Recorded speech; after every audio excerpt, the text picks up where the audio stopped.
That's my initial analysis of the events of northern Mali. The second thing that is important is that the war in northern Mali has already spilled over into Algeria. While Algeria has not been a model state, the government of Algeria has not been a model government. It has been complicit in many things, of which Pakistan is also complicit, and Egypt is also complicit, in renditions, for example. Yet the government of Algeria and the people of Algeria have shown themselves to have a certain kind of independence and a certain kind of originality of thinking. And they have not been camp followers of the Zionists, not Algeria. And Algeria has been courageous enough to establish a friendly relationship with Iran. Algeria is taking a chance in doing this, pursuing this independent policy and not being a camp follower of the Zionists.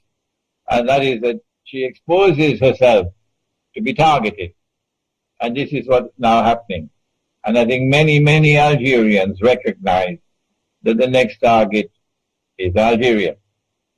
But I am hopeful.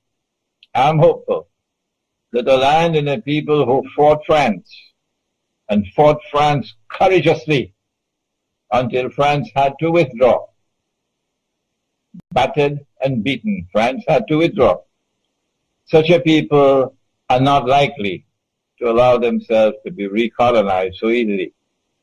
And so the Western world has a fight on its hand if it seeks to use the events in northern Mali as a toehold with which to enter into Algeria, to destabilize Algeria, and to impose once again a neo-colonial regime on Algeria. It's a huge country logistically, Algeria. I don't know how it could monitor its borders. It also has been accused of assisting France in this onslaught on Mali, and it's even been accused of giving France the money to wage the war. The President Hollande was in Algeria 2 weeks before the war started. The manner in which the Algerian army, the Algerian armed forces, put down the armed hostage-taking in the south of Algeria meant it emphasized that they did not care how many had to die, but they were not going to allow themselves to be taken for a ride. That's a positive sign. The British and French and people were quite taken aback by the Algerian response in the way that they were not consulted. So it was indeed a mark of independence. They're a very difficult people, the Algerians. When I meet them face to face, they get very emotional, and they're a highly charged lot. But the West seems dedicated to destroying all tribes and culture and traditions, and Algeria is a target, therefore. That's a universal policy of the Gog and Magog world order, that they want to bring about one godless global melting pot. I saw it in New York. I saw everything being mixed together in one melting pot. And what they've been doing in New York, they want to do in the rest of the world. But that's the macro analysis. And you're right about that.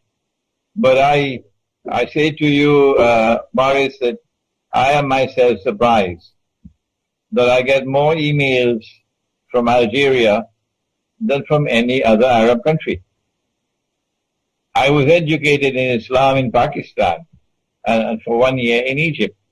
I've never visited Algeria. I've lived in Pakistan for about 12 years. I've lived in Egypt for 1 year. I've never set foot in Algeria. And yet I seem to be gaining more and more popularity in Algeria. I was just interviewed by Algeria Patriotic, I think is the name of the journal. A long interview, and it's being published now. And I'm getting very positive feedback from the Algerians.